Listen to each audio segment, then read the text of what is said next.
Hey guys, welcome back with another video at Linksi. Today we're going to be doing a bit of a cheese, a bit of a spin, and a bit of a nightmare. Khazrak-One Beastmen. The Beastmen are going to be hopefully fixed by CA very shortly in the next few months. However, I am not one to shy away from a challenge, and a number of you have asked repeatedly for new cheese with our furry friends, our horned friends, our cosplayers of Doom and Despair, except they do one big thing. They bring Doom and Despair on themselves and no one else. I've managed to find a way that by turn 15 you can start recruiting Minotaurs by 90% off through, of course, using the full lunar eclipse and then using all must fight technique.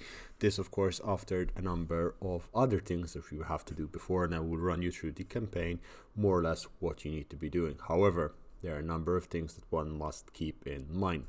1. RNG on Legendary is absolutely impossible. This will not make the campaign with Beastmen any easier than it already is difficult. It is very, very hard. Having Beastmen acquire Minotaurs early on in the campaign can make the campaign much more fun. Of course, this will allow you to access Minotaurs by around turn 24, I believe. Having a full Minotaur Doom stack on Khazrak is quite strong, and it does help in making quite a large fighting force, allowing you to stabilize yourself. This said, you will need to be still very careful. Acquiring this position will be very difficult, and this is why I will be uploading a save file, which I have managed to achieve an hour ago now. However, as things are, the footage that I recorded was not that good, so here I am recording it again. This save file that I'm doing now, this run that I'm doing now, is to show you what I did in my save file, more or less, plus or minus. However, it is not what I essentially will be uploading for you guys to sample. The run will be a little bit different because of the RNG factors and the experimentation it took. I will show you in a second the amount of save files I have of the Beastmen because of all the different runs, all the different tests. But that said, we're just going to look quickly at why this run is possible, and this run is simply possible due to the following events that happen. This is the Dark Moon event, and the Dark Moon events, as you can see on screen right now, are 7 different ones. You have 1/1 falls, no matter how far, Endless Herd, all must fight, Ruinous Incentive, Beastly Inclination, Cost of Skill. The ones we're looking at are Endless Herd and all must fight. Endless Herd is important because it allows you to get the growth necessary to get the Minotaur building up and running by turn 8 or 9, according to the situation. This, of course, it includes us having assaulted and raided Bibaldi, and this will also give us another small micro boost to our growth, which we will need because we need to be ready by turn 15 and lucky enough to get a second full Black Moon and all must fight. Now, all must fight you get as many times as you want. It's not that difficult getting it. In fact, oftentimes if you get Endless Herd on turn 7, you will get all must fight on turn 14. However, and this is the kicker. However, the big problem that occurs is not which event comes up. It's if we get a full moon, which we can see over here. Solar eclipse, a green moon or red moon. Solar eclipse is what we want. Green moon and red moon give less of a buff, same debuffs as previously stated. Hence, we need to be very careful. That said, without further ado, let's jump into the campaign and get going. First thing we do, move Khazrak to the edge of the bend over there and put him in hidden encampment. You must upgrade his main building up as fast as possible. Then grab Goros and use the beast stance on him. If you zoom in, you can see that I have the arrows, which means there's going to be a transfer of units between the two. This is possible if both of them are if one of them is using the underway, it can be done with dwarves and skaven as well. What's important is you don't have any other event happening, being notification up here. The reason why you want to do this is because Goros is now on the other side of this river, and you're gonna do the dugout destruction there. For research, we're gonna go for the Kleckengard larder. This will make your Minotaurs much stronger when you get to them. Khazrak is building and Goros is over there, and that will be the end of your first turn. What you could also do in your first turn, however, if you are ever so inclined, is speak with Clan's Crier. You already have a non-aggression pact with them, and you could ask for defensive alliance, and sometimes you can ask for 300 gold and they accept. In this case they did not. I would highly recommend you get the defensive alliance with them, for reasons that if you're being chased by Estelia, you can always run there and use them as a block. At this point on turn 2, you go on raiding. You run all the way down to the farthest part there. With Khazrak, you build your horde faction skeleton encampment, and you're raiding some money, giving experience to these troops as well to this general. That's essentially all you need to do for now, as again, very simple at the start. The main issue that this campaign meets is the RNG. The RNG factors are quite tough and quite annoying to deal with, as we're looking at a situation where you have so many different events that can happen at the same time. Funnily enough, on Legendary I found that the Dark Moon seems to be always quite empowered and not that much of an issue. Use the beast path with Khazrak and truck him down this way. Get Goros and put Goros right over there in that little farmstead over there.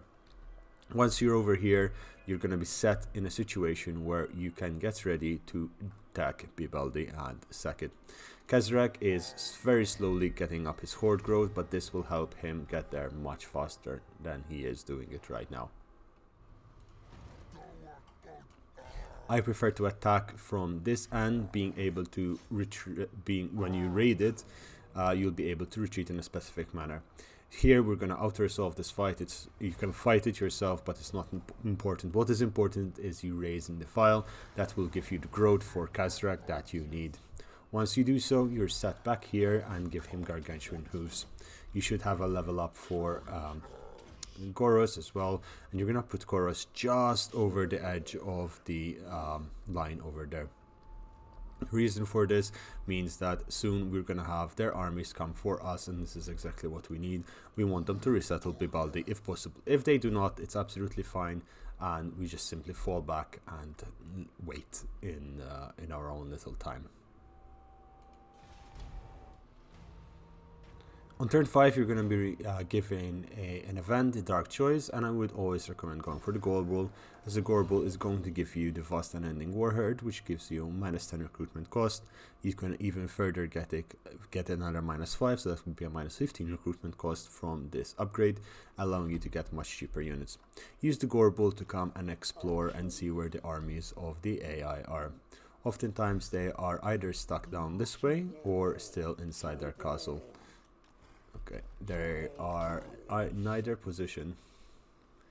In this situation, what I noticed is that their armies could either be ambushing, which they do very often. I've rarely seen the AI do that, except Estalia apparently, or they're going to try and retake Tobaru. Keep the Gorebull over there. For now, we're going to move Khazrak up here and bring him to this location. Or if you want to this location, just make sure either position you go that you give him 25% movement speed so he can go in ambush. Same goes with Goros, where you move him up all the way up here and you hide him in an ambush. Clan's Cry shouldn't really expose you because it's quite far away. At the same time, there is not an army nearby that will annoy you. Why are we here? We're here just in case they send a weak army to settle Bibaldi. We can kill it for additional money and experience. With regards to building, you don't build anything for Goros, and you just want growth for Khazrak. Now this will happen on turn 7 when we will get the Unending Herd. 85% of the time he will get the option of Unending Herd, and I have yet to have a red or a green moon on the first try. However, this would be possible to happen. At this point, I would highly recommend saving the save file, pulling it out, or if you're playing on Legendary, or just making a save if you're not. The reason why I would recommend making a save is the RNG can be against you, and it's best that you have a save file, and I'll teach you also a way to mix up the RNG numbers.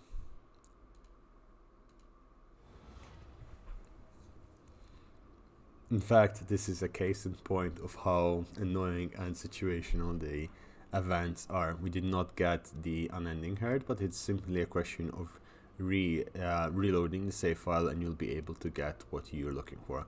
All of these are great, however, that's not what we're looking for, not what we need.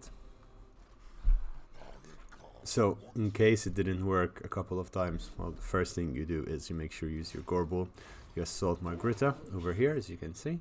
And it doesn't matter if you fail, as long as you're getting experience for your Gorebull. Now, there's a way sorting this out. Change the stance of your generals and move them about. In this case, I'm going to move Khazrak all the way up there into a safe place. And I am putting raid and moving my Goros all the way down here. Still, you might need to change them around a few times, but in this situation, it tends to reset the RNG quite a bit, and maybe this time it will give us different options. Again, be patient. Patience is needed with Beastmen on any difficulty.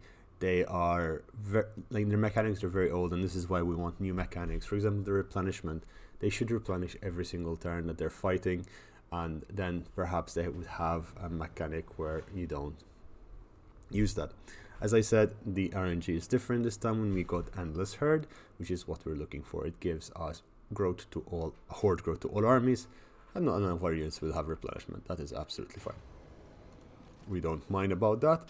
We're gonna leave Goros down here, and we're gonna put Khazrak in encampment stance. Once you do this, you're pretty much set, because we have what we need. All we need to do now more than we did previously is make sure that Khazrak levels up, and he will level up once you build the building of the fire pit. And the boar here, the Gorebull, unfortunately got wounded, and he'll come back, but that is not something you'd want to see at all.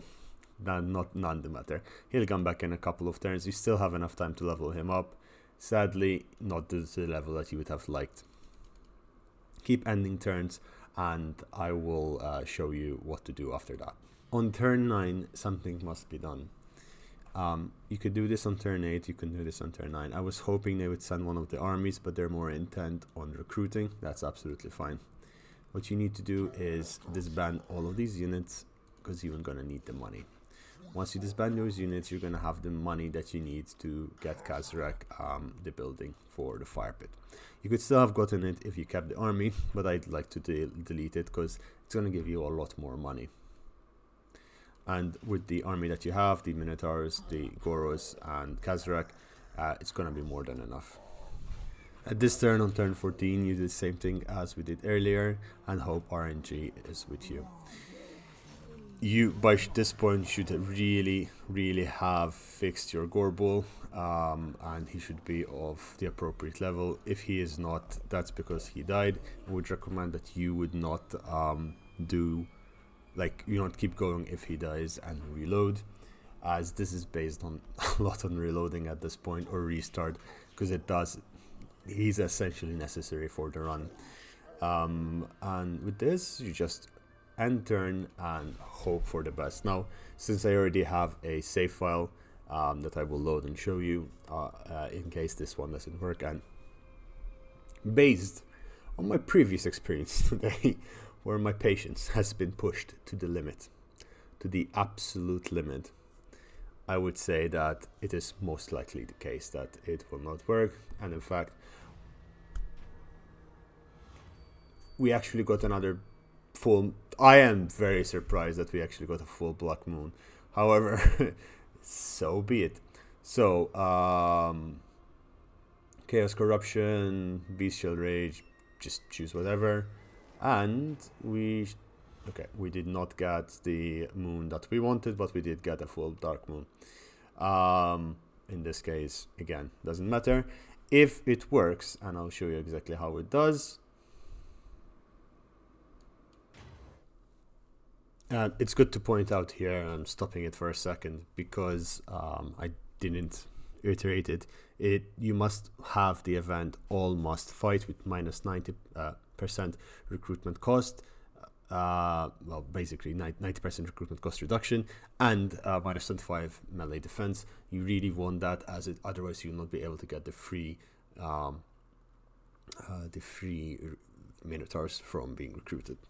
This is the save file that you guys will be receiving. I had to end one turn because otherwise I found that the Dark Moon effects gets glitched if you don't end turn to save or save it as in the case. However, as you can see, it's very similar. I have Gore's Heartrender, which I did to do an event on Bibaldi from down here, and Khazrak is up there. And these guys are taking attrition from the chaos attrition that due to my events. If I go to recruit, I'm cancelling this guy. If I go to recruit a monster, it is 0 cost. I have the Gorebull at level 4, and he has all 3 levels in Vast Unending Warherd. And I have, of course, Khazrak level 4, which means he has 2 levels in Blessed by Evil, which gives him 108 recruitment reduction.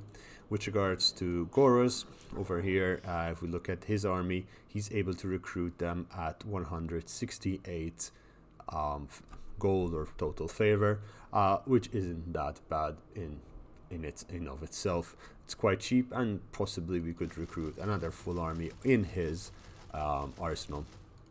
You're going to be receiving this save file and you're going to go through it. As you saw, it requires a bit of RNG. You will be able to get the event happening, but I will genuinely tell you, the only 2 times I got 2 black moons in a row was this run and the run I just showed you now. The other times it was always a more solid moon, a green moon, or a red moon, which is a waning one, meaning the energy is weaker for the Beastmen. That said, I also have, with regards to lower difficulties, I've managed to do it multiple times, so if you do it on easy, normal, or hard, you're going to be able to get the moons much more frequently. I believe it is locked by the difficulty. I will also, however, give you a very hard save file, which you can adjust the difficulty according to your desire, since Beastmen are very difficult. I hope you found this video useful and educational, as it is one of my most difficult projects yet. Beastmen are indeed one of the toughest army factions in the game. They are ridiculously difficult to manage, and above all else, they're outdated. I understand that this guide, in a way of itself, is not going to be useful in a few months' time, but I honestly just did this because of the votes you guys gave me on the YouTube polls. For those who don't know who I am and is this the first time watching, and you've actually stayed till the end, welcome to Linksi. Please do consider subscribing, as actually 95% of you guys are not yet subscribed, and your subscriptions help beyond belief. It helps me to make more content, it helps me get motivated, it also helps my channel get recognized more and grow, and eventually I get financial support through the ads, through a variety of things. You guys, if you feel that you want to support the channel, there's always the memberships. I have the cheapest one at 99 cents a month, which is not a lot, but it does mean a lot to me, as it does help me immensely. I do this for free. I don't really earn much from it, but it does honestly feel like a full-time job that I'm doing apart from my full-time job, and I appreciate the support I get. It's just, what I'm trying to say is, if you want to support the channel, a like, a sub, a comment, you're very welcome. Well, till then, please tell me what you think about this in the comments below. If you have any ideas of stuff that you think need a little bit of cheese, a little bit of exploits, please let me know, and I will do my darnest, my damned hardest to make sure that it happens, and it happens in a good way. Ladies and gentlemen, have a lovely day, and I shall see you tomorrow. Bye bye.